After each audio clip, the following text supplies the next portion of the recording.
des maires RN et LR qui font de la propagande anticommuniste, c'est-à-dire qu'ils érigent des stèles en hommage aux victimes des communistes, alors ça on va en parler, et qu'ils enlèvent des stèles de résistants communistes en France pour ériger ces stèles anticommunistes à la place. C'est vachement important d'en parler. Pourquoi ?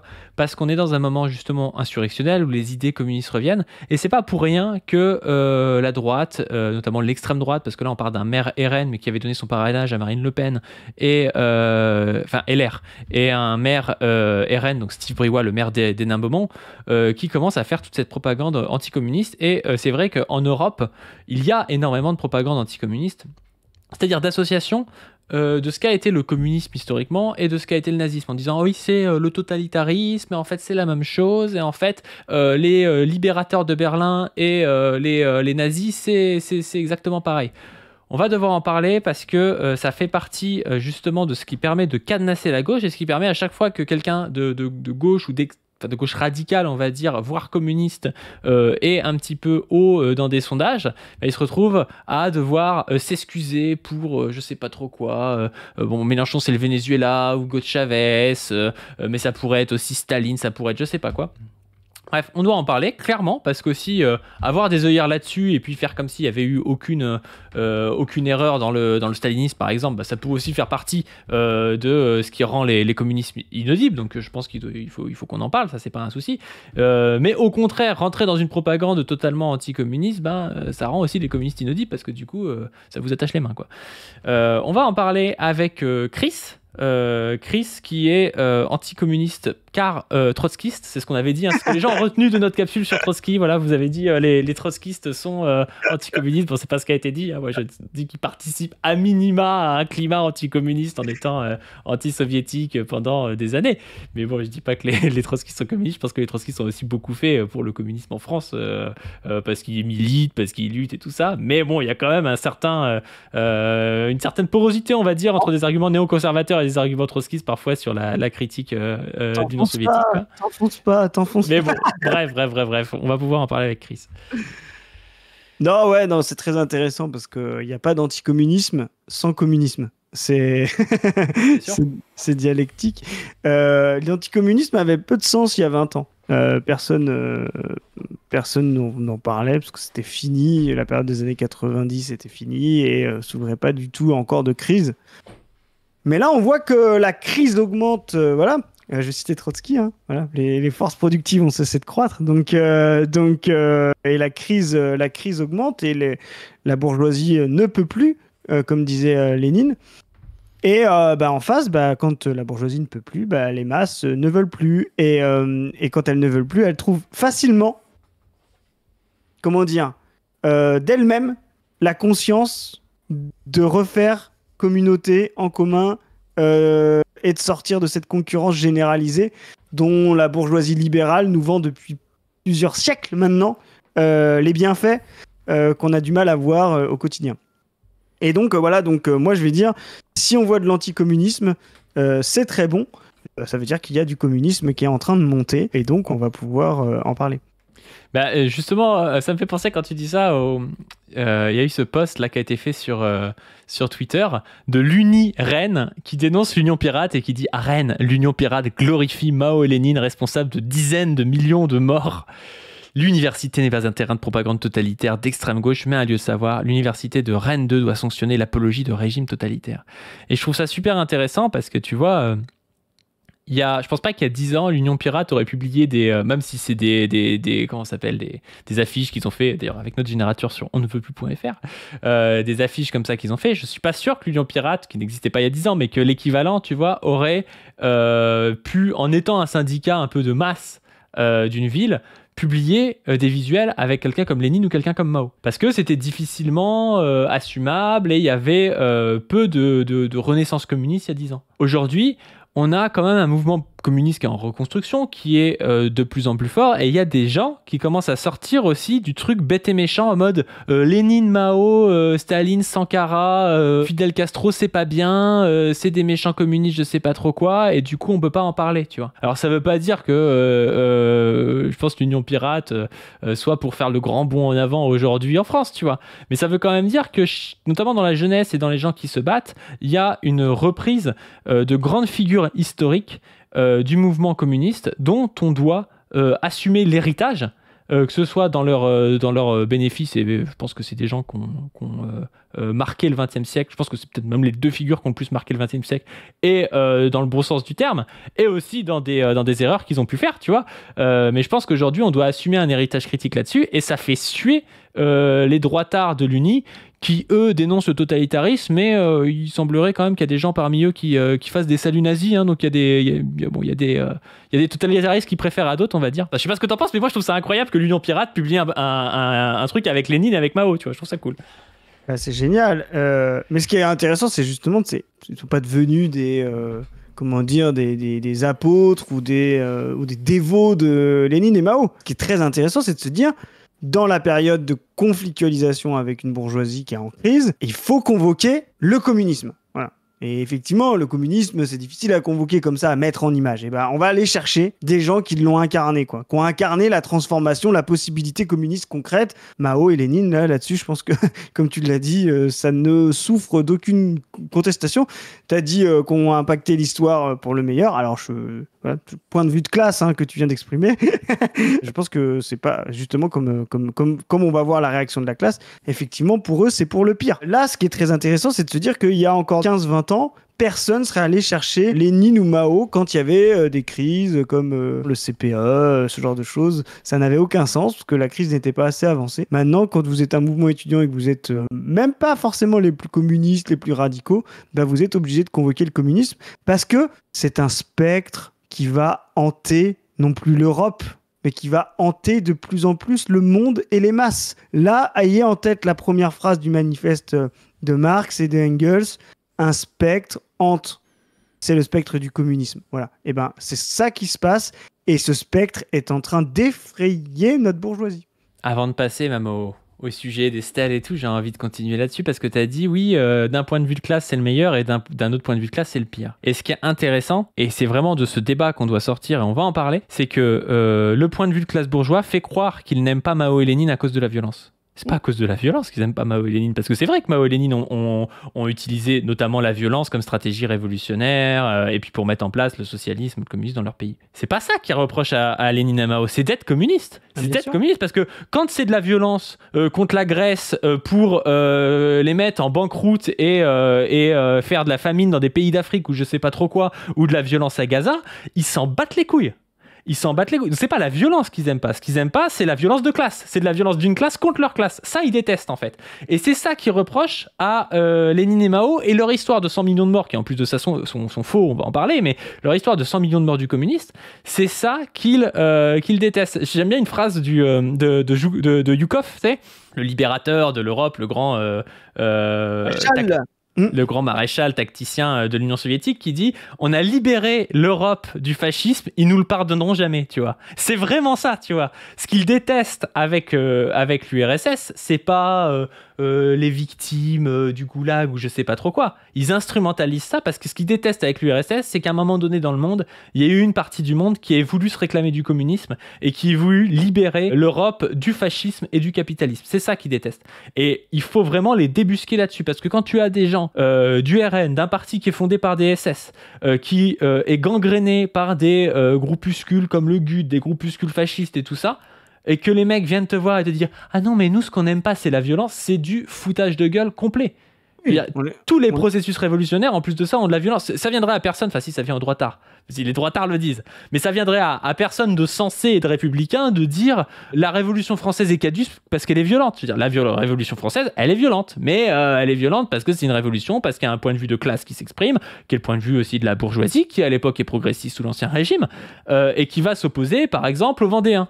Ben, à part les royalistes, personne ne pleure les victimes vendéennes de la Révolution française. Parce que c'est un combat qui se joue. Et en réalité, si la Révolution n'avait pas eu lieu, la bourgeoisie aurait pu être matée dans le sang aussi, le tiers-état aussi, et c'est toujours pareil. Donc en fait, on fait croire que s'il n'y avait pas eu la Révolution, il n'y aurait pas eu de violence, il y en aurait eu aussi. Et c'est pareil en 1917, s'il n'y avait pas eu la Révolution, il y aurait eu quoi? Il y aurait eu la continuation d'une guerre entre impérialistes, qui est la Seconde Guerre mondiale, qui envoyait les prolos et les paysans au casse-pipe. Il y avait des famines à répétition, en moyenne tous les 4 ans, depuis un millénaire dans l'Union soviétique, et l'Union soviétique a mis fin à ces famines en 40 ans, et tout le monde s'en foutait, parce que d'un point de vue de classe tsariste, ou d'un point de vue de classe bourgeoise, bah, c'était pas grave. C'est pas grave qu'il y ait des enfants qui meurent de famine, qui soient pas vaccinés, qui aillent à la guerre et tout ça. Et donc, il faut vraiment sortir de ce point de vue moral en mode la violence, c'est pas bien. La violence, nous, je veux dire, on n'est pas pour une révolution violente, absolue, ou je sais pas trop quoi, en France, le goulag en France aujourd'hui. On est juste en train de dire que la violence, c'est quelque chose de situé et c'est quelque chose qu'il faut interpréter par rapport à ce qu'on veut mettre en place, au combat qui est en train de se jouer, au combat de classe qui est en train de se jouer. Il faut arrêter de croire que, par exemple, en Union soviétique, les opposants aux soviétiques et aux bolcheviks n'étaient pas violents. Ils étaient tout aussi violents. Il y avait, d'ailleurs, on compte dans les victimes du communisme, ça aussi c'est un problème, des morts de famine non pas dues aux bolcheviks, mais dues à la guerre impérialiste qui est faite après la révolution de 1917 contre, il y a une coalition en fait qui se fait contre l'Union soviétique naissante, et forcément quand tu as une coalition armée, ça crée des problématiques. En plus de ça, il y a eu des soucis météo parce que c'est compliqué de faire pousser des choses dans ces pays-là. Mais bref, il faut quand même toujours interpréter la violence en situation, et c'est ça que je veux dire, quoi. Ouais, je suis d'accord avec toi. Ce qui est intéressant justement sur cette violence, c'est qu'en plus je peux nuancer un peu ton propos sur la Révolution française. C'est qu'on a vu en plus dans les années 70, quand il y avait un anticommunisme important, un grand historien français, que moi je conteste, mais qui s'appelle François Furet, qui justement a essayé de... il y avait cette pensée justement des deux révolutions, avec la révolution acceptable, voilà, bourgeoise de 1789, et puis après... la condamnation, on va dire, de l'ancêtre du totalitarisme que pouvait être Robespierre et le comité de salut public, tu vois. Et ça, c'est intervenu en plein moment où il y avait la critique anti-soviétique. C'est la même gauche, la gauche François Furet, c'est la même gauche qui critiquait, qui a été très proche, voilà, des nouveaux philosophes, BHL, le père Glucksmann, hein, le père de Raffi, André. Et du coup, ce combat sur la violence révolutionnaire, en fait, il est très intéressant parce qu'il est toujours condamné par les conservateurs, et c'est ça qu'ils appellent violence. Ils n'appellent jamais violence la violence qu'ils exercent eux. Pour eux, c'est toujours de la pacification, empêcher le chaos, voilà, même répression, ils ne l'utilisent pas. Et là, on peut aller vers chez Weber, tu vois, chez Max Weber, la violence légitime. Pour eux, une violence légitime n'est jamais une violence, du coup. Et c'est la légitimité de la violence. Et quand ils viennent justement qualifier quelque chose de violent, ça veut dire c'est illégitime. Voilà. Toujours, quand vous entendez dans la bouche des bourgeois, dans la bouche des conservateurs, ça veut dire que c'est illégitime. Et quand ils viennent dire la Révolution française, elle est positive de 1789 à 1791, et après, elles sont, tu sais, dans la terreur, dans la violence, etc. Là, c'était de dire, mais en fait, ça, il n'y avait pas besoin. Et en fait, quand on creuse, on se dit, mais pourquoi il n'y avait pas besoin? Parce que si, en fait, il y avait besoin. Si on voulait installer plus d'égalité, moins de richesse, s'attaquer aux fortunes et à la résistance qu'il menait. Pareil, comme tu disais, sur l'armée rouge de Trotsky. Ah, je vais vraiment faire mon roleplay. Le grand Trotsky, le grand chef de l'armée rouge.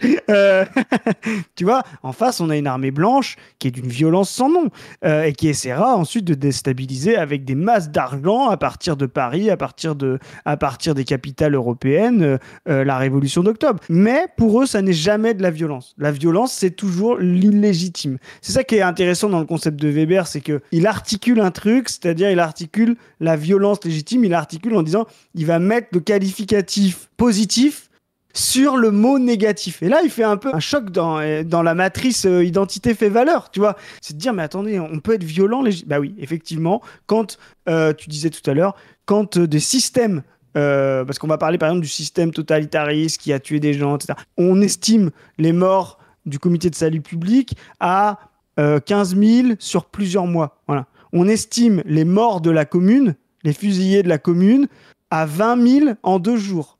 Vous voyez, on n'est pas dans les mêmes échelles, on n'est pas sur les mêmes populations, etc.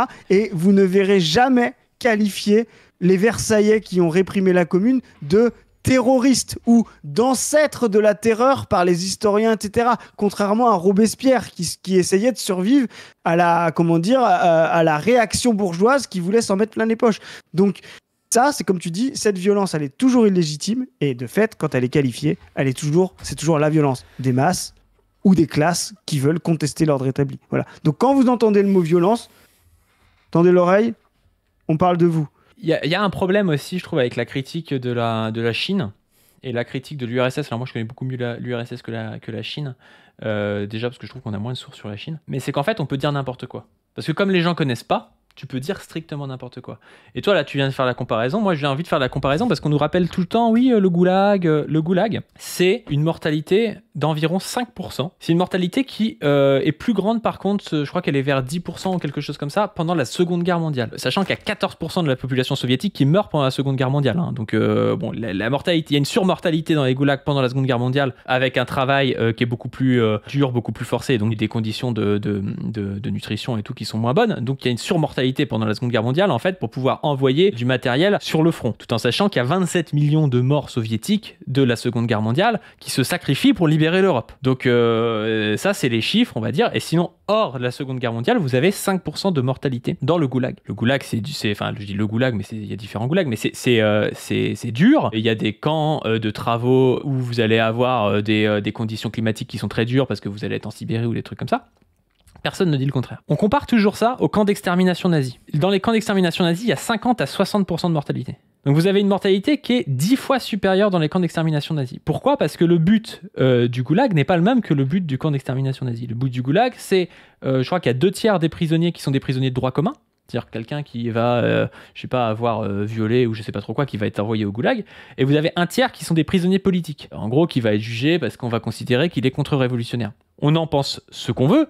On peut, je pense, au moins se dire que les contre-révolutionnaires aussi, des fois, fomentent des choses pour essayer de faire tomber la révolution. Mais bon, on peut se dire, oui, c'est pas bien qu'on envoie des prisonniers politiques. Pourquoi pas ? En tous les cas, on les envoie dans un endroit pour travailler avec des peines qui sont majoritairement de moins de 5 ans et après, ils vont arrêter d'avoir ces peines de travaux forcés et il y en a 5% qui vont mourir. Quand vous êtes envoyé à Auschwitz, le but, c'est que vous mouriez.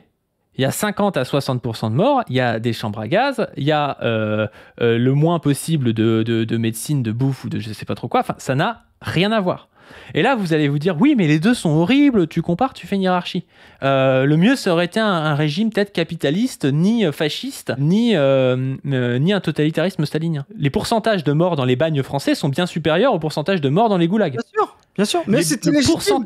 Mais non, mais voilà, le pourcentage de morts au bagne de Poulot-Condor, c'est comparable au camp d'extermination nazi. C'est-à-dire que les bagnes qu'on utilisait en Indochine, où on mettait des prisonniers indochinois dans des cages à tigres, où ils pouvaient pas être debout, ils étaient obligés d'être en tailleur, tu sais, ou à genoux. Les mecs finissaient paralysés parce qu'ils restaient trop longtemps en tailleur ou à genoux, tu vois. Ça, c'était la manière dont on traitait les colonisés. Et comme c'était décolonisé, aujourd'hui, on fait comme si, en fait, oui, on avait un système judiciaire en France. On se dit, oui, peut-être que le système judiciaire en France métropolitaine, quand vous étiez un bon Français blanc et que vous aviez violé quelqu'un, bah, c'était peut-être moins pire qu'aller au goulag ou d'aller dans des camps d'extermination. Et ça, on peut être d'accord. Sauf qu'en fait, il y avait une hiérarchie raciale qui était créée et les colonisés prenaient 100 fois plus cher que quelqu'un qui allait au goulag, en réalité.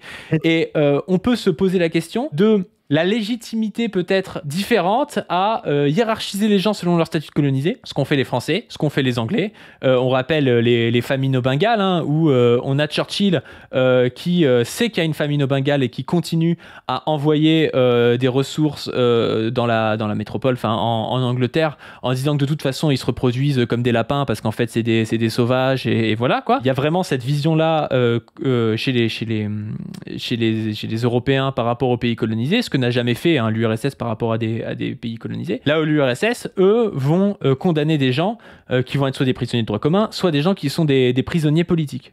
On en pense que veut. Moi, je trouve qu'il y a une légitimité qui est peut-être moins arbitraire dans le fait d'avoir des prisonniers politiques que d'avoir des gens qui, parce qu'ils sont colonisés et parce qu'ils sont nés dans une certaine partie du monde ou dans une certaine race, de considérer qu'ils sont inférieurs. Moi, je trouve ça un peu plus dégueulasse.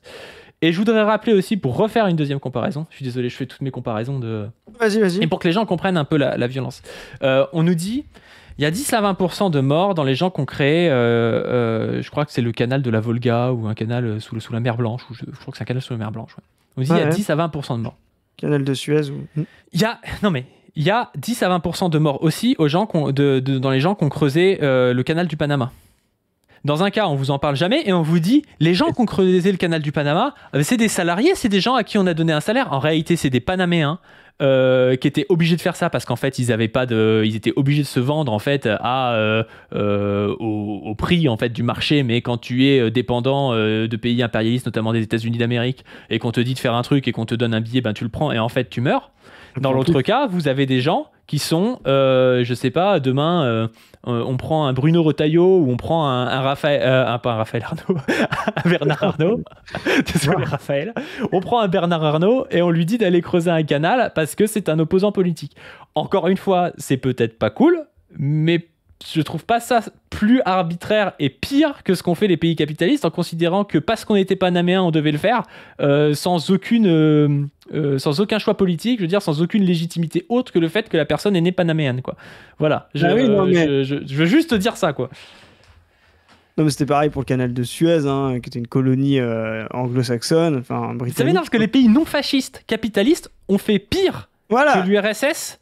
Mais c'était dans leur colonie, donc on s'en bat les couilles et on dit que l'URSS c'est pire que tout. Ça m'énerve. J'ai convoqué Weber tout à l'heure sur la violence légitime. Là, ce que tu as décrit, c'est intéressant parce que ce qu'on a chez Charles Mills sur le contrat racial, vraiment un très très grand livre, on en a parlé déjà, mais il faudra qu'on en reparle. Ce qui est très intéressant dans ce que tu dis sur cette hiérarchie de la violence raciale et de sa légitimité ou non, c'est que Mills moi je trouve que c'est brillant, parce qu'en plus c'est un peu une analyse juridique un peu de quel est le contrat qui relie les gens, et il montre que le contrat racial n'est pas un contrat pour les gens racisés, c'est un contrat pour toute la société. Il dit pas simplement aux gens racisés voilà ce que vous allez mériter parce que vous êtes racisé, vous êtes subalterne dans la société, et ce que tu as bien décrit est des horreurs sans nom de la colonisation.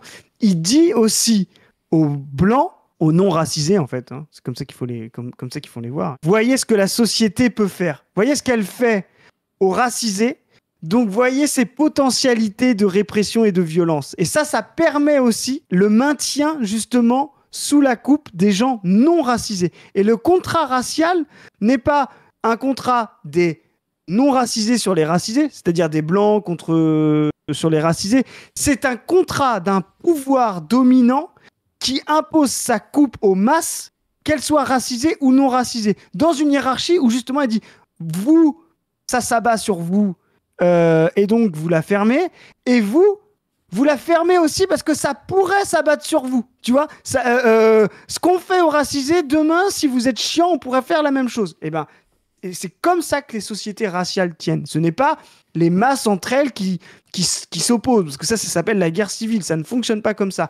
Le contrat racial, le pacte racial, et c'est le pacte que promet Marine Le Pen, elle dit voilà, maintenant on va trier entre les nationaux et les non nationaux.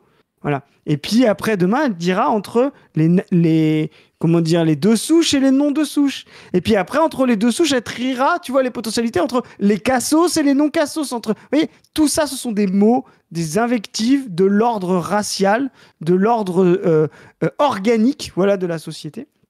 Et ce que tu viens de décrire, c'est exactement ça. Mais tout ça est vu comme la société libérale, ça n'est jamais de la violence, c'est toujours de l'ordre. Voilà. Eh bien, comprenez un truc. Je vais encore citer Trotsky, qui a écrit Leur morale et la nôtre, quand le prolétariat ou les masses dominées, exploitées, veulent imposer leur ordre, c'est qualifié de violence. Quand les bourgeois et la classe dominante imposent la violence, c'est qualifié d'ordre. Voilà, c'est vraiment ça la conclusion. Ouais, mais tu vois, il y a... En fait, moi, quelque chose qui m'a toujours... sauter aux yeux dans cette dénonciation là de la violence, il y a vraiment une dimension raciste pour moi. Il y a une dimension anticommuniste, mais il y a une dimension suprémaciste, tu vois, peut-être plus que raciste, tu vois. Et c'est pour ça aussi, des fois, que je suis peut-être dur avec, là, tu viens de citer Trotsky, donc j'ai le droit de taper sur les trotskistes, je suis peut-être dur avec les trotskistes, mais moi, je vois un suprémacisme au fait de dire « Ah bah non, mais le stalinisme, je sais pas trop quoi et tout », et en fait, si vous regardez bien, tous les pays dont on dit qu'ils ont des partis marxistes-léninistes, stalinisés, bureaucratisés, c'est que des pays du Sud global et des pays qui ont eu des luttes anticoloniales.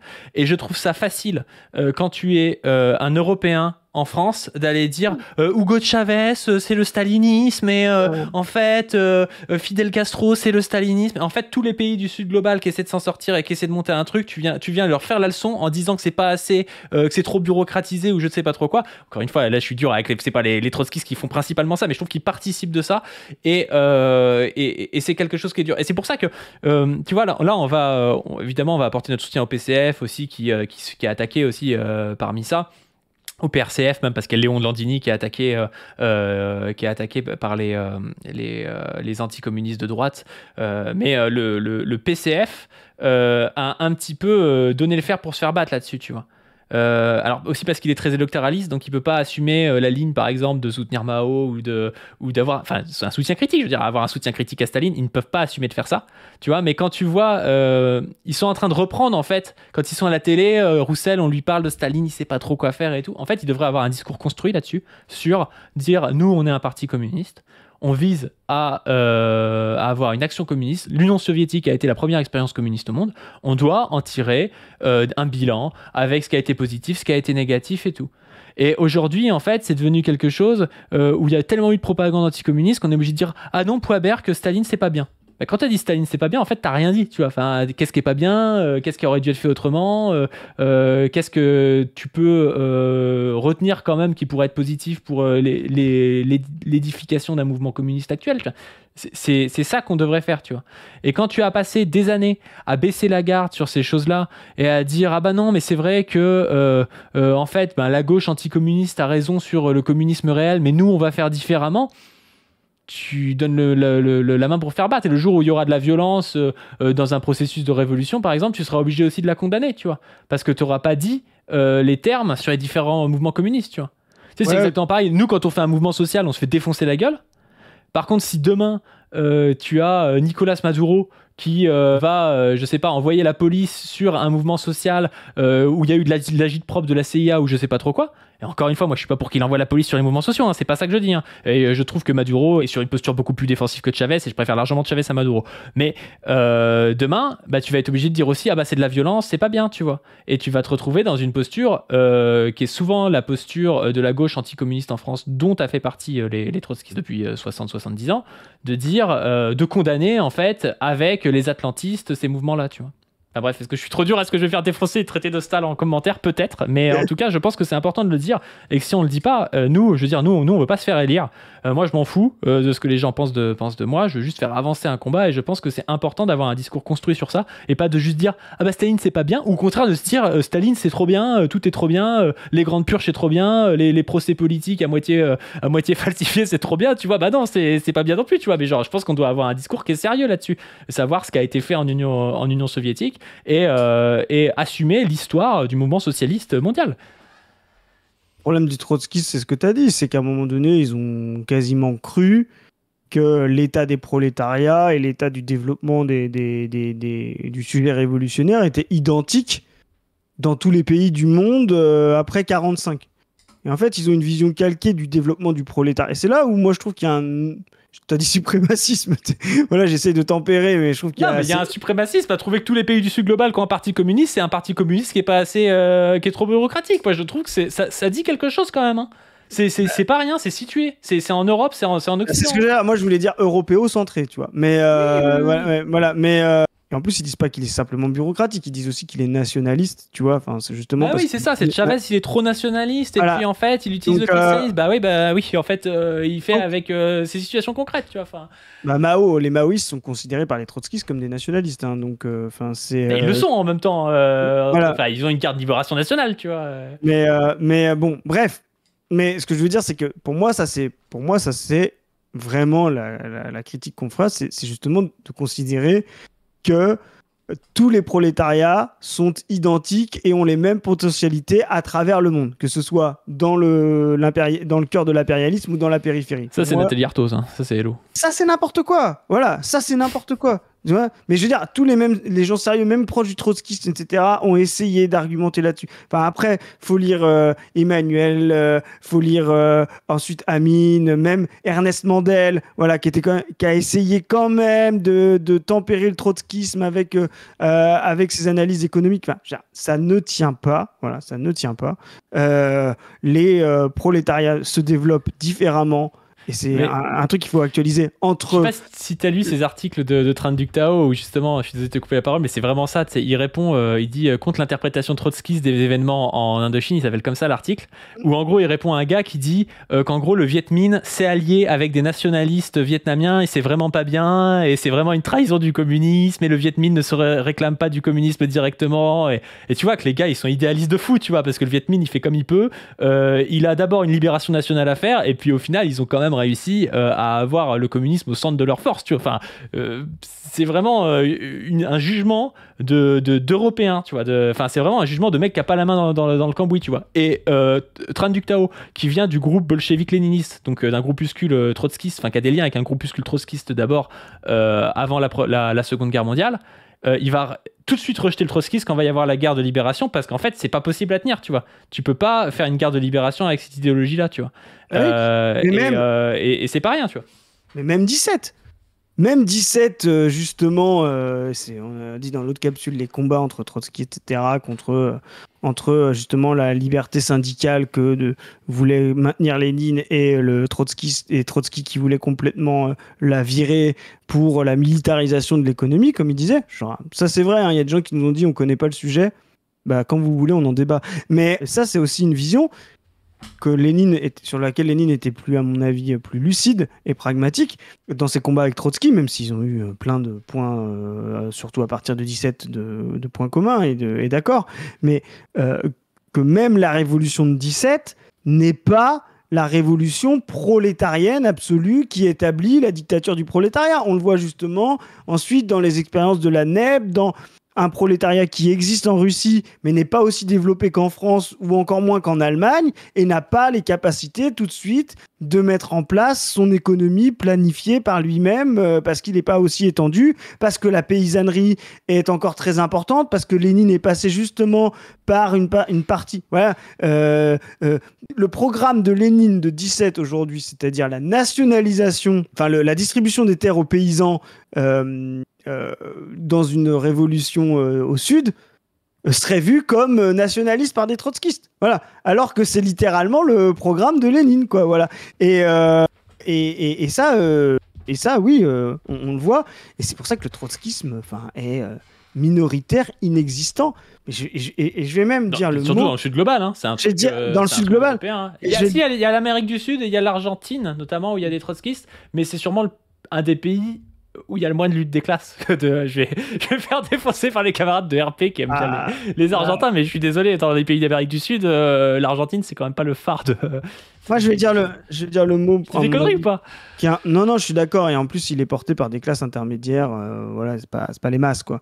Et moi, je vais dire le mot, il est insignifiant. Voilà. Le trotskisme est insignifiant à l'échelle, dans les périphéries. J'aime pas trop le mot sud global, c'est vraiment un mot capitaliste, quoi. Mais oh, super, il m'a outfolk en direct. Voilà, mais non, mais vraiment, parce que c'est commencé à revendiquer par des gens, voilà. Mais vraiment, c'est pour moi, j'appelle tout ça la périphérie du capitalisme, voilà. Et c'est-à-dire l'endroit propice à l'endroit préféré de l'impérialisme.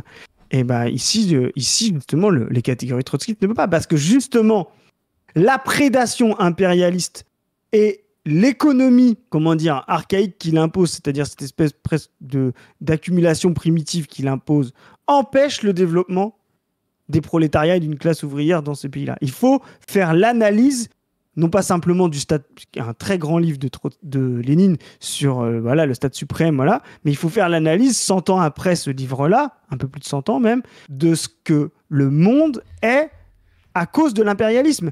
Et le juste parce que les gens n'ont pas forcément les bails sur l'impérialisme, stade suprême du capitalisme, parce que les gens connaissent peut-être pas. Enfin, juste, voilà, c'est un livre une brochure de Lénine. Et explique juste ce que c'est vite fait l'impérialisme, parce que les gens savent pas trop. L'impérialisme, c'est justement l'incapacité, la suraccumulation du capital due aux contradictions du capitalisme, c'est-à-dire la baisse tendancielle du taux de profit, et la nécessité d'exporter des capitaux à l'étranger, c'est-à-dire de force dans des périphéries non capitalistes, voilà, pour pouvoir continuer de faire son accumulation et de pouvoir trouver des débouchés. Donc, c'est-à-dire aller installer du capitalisme de force. Donc ça n'a rien à voir avec ce qu'on vous parle, hein. Il y a plein de gens qui confondent ça avec l'expansionnisme. L'expansionnisme, ça existe depuis l'histoire de l'humanité. Je veux dire, la Rome antique était expansionniste. Ouais. Ça n'a rien à voir avec le fait d'être impérialiste au sens léniniste et communiste du terme.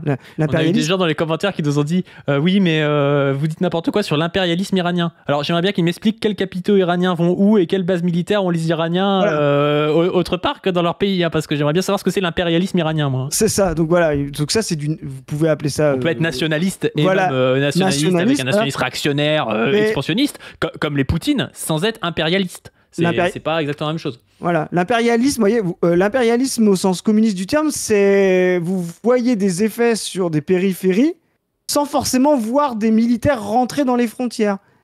Et là, le nationalisme et l'expansionnisme, c'est vous voyez des militaires rentrer dans les frontières sans voir forcément d'effets sur l'économie. L'expansionnisme, c'est un classique, et d'ailleurs, c'est là où il y a une différence avec les trotskistes. La Seconde Guerre mondiale est une guerre expansionniste, n'est pas une guerre impérialiste. Voilà. Et là-dessus, on a fait un débat, mais on pourra en discuter. Les trotskistes pensent que c'est une guerre inter-impérialiste. Ouais, juste parce que les gens n'ont pas le sous-texte des fois. Les trotskistes pensent que c'est une guerre inter-impérialiste, donc il faut faire comme en 1917, qu'il faut faire le défaitisme révolutionnaire, qu'il ne fallait pas faire la résistance française, mais qu'il fallait appeler les prolétaires de la gentille Wehrmacht et de la SS. Non, je dis la gentille, ils disent pas ça les trotskistes, mais ils disent qu'il fallait appeler au défaitisme révolutionnaire des soldats et tout, voilà. Alors que nous, on pense que c'est une guerre expansionniste. Comme c'est une guerre expansionniste d'un pays sur, par exemple, la France, il faut des cellules de résistance en France, qu'ont été les cellules du PCF notamment, pour résister contre l'envahisseur expansionniste. C'est pas exactement la même chose.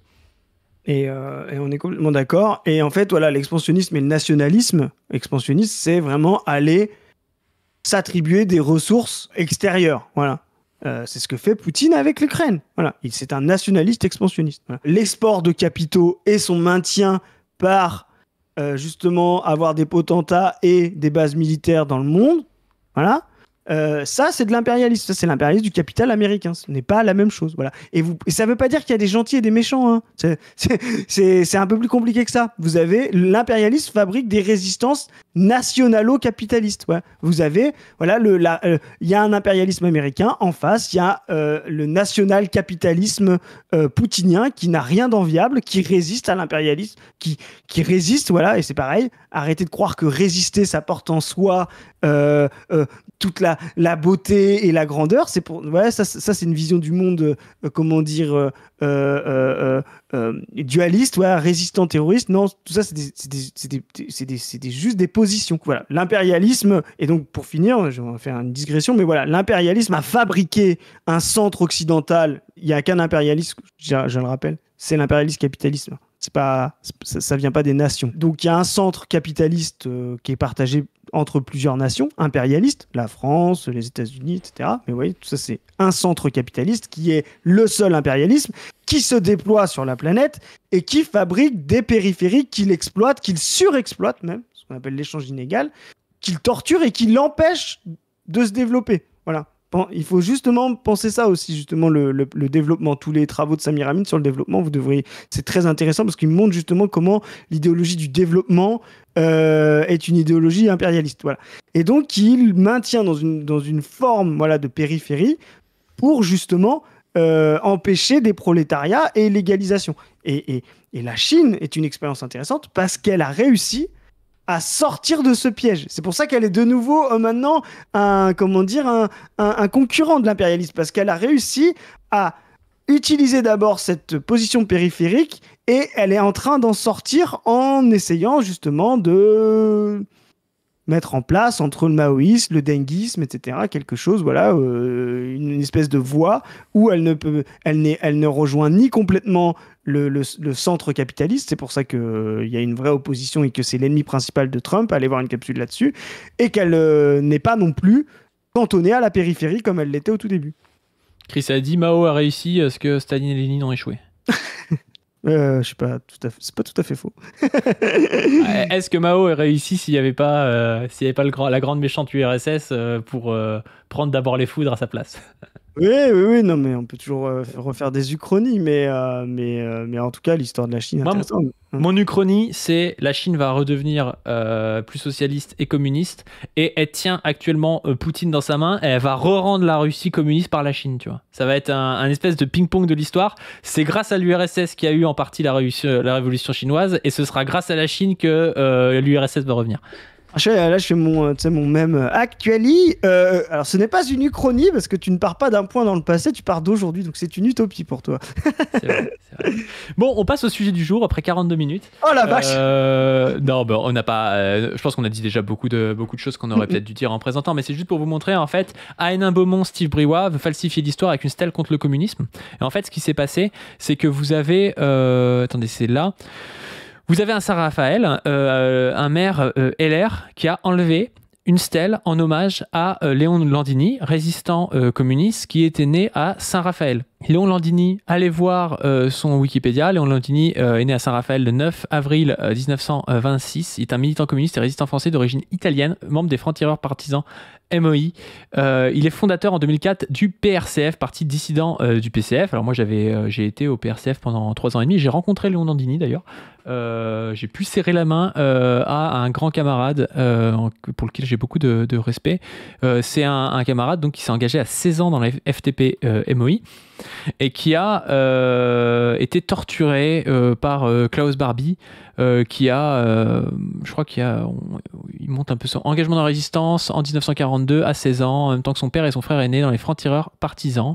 Il participe au sabotage de la voie ferrée qui relie Saint-Raphaël à Cannes, provoquant le déraillement de trains de marchandises au sein de son groupe FTP-ME. Il prend également part au sabotage de mines de bauxite à Brignoles en février 1943, puis à l'attaque d'un baraquement de l'armée italienne à Fréjus-Plage le 4 mars. Après le dépôt infructueux d'une bombe à l'hôtel Bellevue Saint-Raphaël, il est envoyé dans la Creuse pour y rejoindre le maquis FTP dirigé par Jean-Baptiste Virvial. Son action de résistance se poursuit jusqu'à Lyon, où de mai à juillet 1944, il participe à des attaques contre des soldats allemands, des destructions de véhicules, des déraillements, ainsi que la mise hors service d'usines travaillant pour l'occupant. Lors d'une opération visant un garage tenu par les Allemands, Léon Landini fait connaissance avec le résistant Alter Goldman. 2 résistants faisant partie d'un groupe de combat juif sont alors venus me prêter main forte. Parmi eux, il y avait cet homme un peu plus âgé. Il m'a dit « Moi, je viens avec toi. Voilà comment tout a commencé entre moi et Albert, comme tout le monde l'appelait. » Arrêté le 25 juillet 1944, il est torturé par les miliciens français sous l'autorité de la Gestapo lyonnaise au sein de la prison Montluc. Boîte crânienne fracturée, vertèbre cervicale abîmée, testicules écrasés le 24 août 1944 à la suite de l'insurrection de Villeurbanne déclenchée notamment par le bataillon de Carmaniel Liberté, obligeant les gardiens allemands à déguerpir en laissant la porte principale ouverte. Les détenus, dont Léon Landini, brisent la porte de leur cellule et se libèrent. Il reprend alors le combat avec 180 résistants. Donc voilà, ils ont enlevé la stèle du camarade Landini pour mettre des stèles en hommage aux millions de morts du communisme. On rappelle que le livre noir du communisme par Stéphane Courtois, un gars qui bosse actuellement à l'Institut catholique d'études de Vendée, là, le truc, à l'ICES, là, le truc de Villiers. C'est un type qui a inventé des faux chiffres pour essayer d'atteindre 100 millions. Il a écrit un livre, en fait, il a fait écrire des parties par des historiens. À la fin, il a rajouté des millions de morts pour atteindre 100 millions. La moitié, je crois, des gens qui ont écrit dans le livre ont dit que c'était un faussaire et qu'il avait fait n'importe quoi, que c'était honteux et que son but était de comparer le communisme au nazisme. Bon, il a réussi dans l'histoire à avoir de la pub et à ce que des maires RN utilisent ce chiffre de 100 millions de morts qui est un faux chiffre. Encore une fois, on rappelle que en fait, ça veut rien dire quand vous avez des famines qui sont dues à des guerres entre des impérialistes et des communistes. Dire il y a 8 millions de morts, c'est 8 millions de morts du communisme, ça n'a aucun sens. En plus de ça, dans le livre, il compte les morts tués par les par les Allemands comme étant des morts, par les Soviétiques, les morts allemands, ils considèrent que c'est des morts du communisme, ils considèrent que les avortements sont des morts du communisme, enfin, c'est vraiment n'importe quoi. J'ai une technique, tu sais, ce qu'on va faire, hein, on va faire un truc, parce que ça veut dire quoi être mort déjà? Ça veut dire, parce que quand tu meurs de faim, voilà, est-ce que t'es mort par un système de production, t'es mort Actuellement, par... il y a 20 millions de morts dans le monde par an, par manque d'eau, de nourriture ou de médicaments qu'on pourrait leur donner. Et moi, j'ai des médicaments qu'on a mais qu'on préfère jeter, de la bouffe qu'on a qu'on préfère jeter, et de la bouffe et de l'eau qu'on pourrait leur amener. Et on peut même aller plus loin, on peut même dire tous les gens, parce qu'il y a vous savez, il y a des espérances de vie moyennes dans les pays, voilà. Et puis quand vous êtes ouvrier, et encore ouvrier voilà, très bas, ou ouvrier immigré encore plus, vous mourrez 10 ans plus, tu vois, plus tôt que cette espérance de vie moyenne. Voilà. Bah, on peut dire, voilà, tous ceux qui meurent 10 ans plus tôt que l'espérance de vie moyenne, bah, c'est des morts du capitalisme. Parce que normalement, si ça avait été dans un système partagé, ils auraient jamais dû mourir 10 ans plus tôt que les bourgeois, que les gens qui avaient des positions supérieures. Tu vois, ça n'a aucun sens. Donc moi, je dis, voilà. Mais, je veux dire, qui disent les grandes purges, par exemple, il dit, je crois que c'est 600 000 morts, hein, qui disent les grandes purges, c'est des morts du stalinisme. Moi, ça me gêne pas, tu vois. Il y a une action politique de répression. On peut y réfléchir. Après, on peut se dire pourquoi est-ce qu'il y a cette action, quelle est la réalité ou non des trucs et tout. Mais qu'on dise il y a 600 000 morts du stalinisme là-dedans, pourquoi pas. Par contre, qu'on aille commencer à dire que les mecs je sais pas, les soldats qui vont mourir dans la guerre avec les nazis, c'est des morts du communisme. Ou que des famines qui sont dues, je pense, à l'agression des impérialistes contre la révolution bolchevique. Mais à la limite, on pourrait dire aux deux, on pourrait dire à la révolution bolchevique et aux impérialistes, ce sont des morts du communisme. Ça n'a aucun sens. Et puis en plus de ça, comme il y a 1,5 milliard maintenant, il y a peut-être 700 millions de personnes en Chine à l'époque de Mao. En fait, c'est très facile de gonfler un peu les chiffres, de rajouter des 10 millions par-ci par-là, on sait pas trop d'où ça sort, c'est n'importe quoi. Mais on voit bien que c'est une entreprise, c'est pas une entreprise, c'est une entreprise d'idéologie, voilà, qui s'appuie sur une méthode historique contestable et malhonnête. Mais voilà, c'est une entreprise idéologique. Le but, comme déjà, si tu fais les millions de morts de tous les coups d'État et des guerres des États-Unis sur le XXe siècle, je pense que déjà, alors que c'est des guerres, et là c'est beaucoup plus clairement leur faute, s'ils viennent faire la guerre dans un pays, je pense que déjà t'atteins peut-être 100 millions de morts, tu vois. Déjà, tu t'es qu'à mettre les enfants, et même sans les guerres, c'est tous les embargos. L'embargo en Irak, l'embargo à Cuba, etc. Et donc, du coup, je voulais juste terminer par Yann Brossa qui rappelle un truc important, parce que quand on enlève la statue de Landini et qu'on dit les morts du communiste, quelles sont les morts de Léon Landini, des nazis et des collabos, en gros. On passe quand même une bise à Gilda, hein, qui fait voilà, Gilda Landini, la fille de Léon, qui fait de la vulgarisation marxiste. C'est toujours intéressant. Ouais. Et de l'histoire, ouais, carrément. Fabien en a parlé hier. Et vous avez vu, je sais que Fabien en a parlé hier, l'initiative du maire de Saint-Raphaël, dans le Var, qui a décidé d'ériger sur sa commune une stèle en hommage aux victimes, dit-il, du communisme. Je veux le dire ici très clairement. En France, les seules victimes du communisme, ce sont les nazis et les collaborateurs. Et c'est notre plus grande fierté. Voilà, je pense qu'il rappelle quelque chose quand même d'important. En France, les victimes du communisme, si votre grand-père a été victime du communisme en France, je veux dire, alors que c'est juste des gens qui ont fait la sécurité sociale, la retraite par répartition, le statut de la fonction publique et tout, c'est peut-être que c'était un nazi ou un collabo. Il y a de fortes chances. Sinon, la majorité des gens peuvent dire qu'ils ont eu, on dit à l'inverse, ont gagné de l'espérance de vie grâce aux communistes dans ce pays. Donc voilà. Donc ceux dont l'espérance de vie s'est arrêtée à 25-30 ans, surtout pendant la guerre, je crois qu'ils parlaient allemand, tu vois. Voilà. C'est pas clair. Mais tu vois, peut-être que cette attaque contre le communisme pourrait, alors j'y crois pas trop parce que je pense que le PCF est vraiment sclérosé à la moelle et tout, et se droitise de plus en plus. Mais en fait, ça devrait les pousser à se radicaliser dans le communisme, tu vois. Tu te fais attaquer sur des trucs faux, alors que c'est le parti qui, pendant le XXe siècle, et peut-être, je pense que c'est le parti, c'est le parti pendant le XXe siècle en France qui est le plus glorieux, tu vois. Donc, je vois pas pourquoi est-ce que les mecs commencent à baisser la tête quand on leur parle de leur histoire, quoi. Et il faut pas qu'ils le fassent, et là, Yann Brossa le rappelle, en tout cas. Donc, on va peut-être terminer là-dessus. Mais respect à Léon Landini et puis aux camarades qui se font attaquer sur ça. Ne baissez pas les yeux là-dessus. N'hésitez pas à aller sur On ne veut plus pour le mouvement du 10 septembre, faire vos visuels et puis aller dans nos boucles On ne veut plus sur Telegram. On vous met les liens sur le site et en description. N'hésitez pas aussi à vous abonner à cette chaîne, à la chaîne Pas du PADU, à la chaîne de Zoé Docteur-du-Bazo-du-T, à aller sur Position Revue et tout ça, et à nous donner aussi sur Tipeee pour nous aider. Et sur ce, on vous dit à plus. Salut!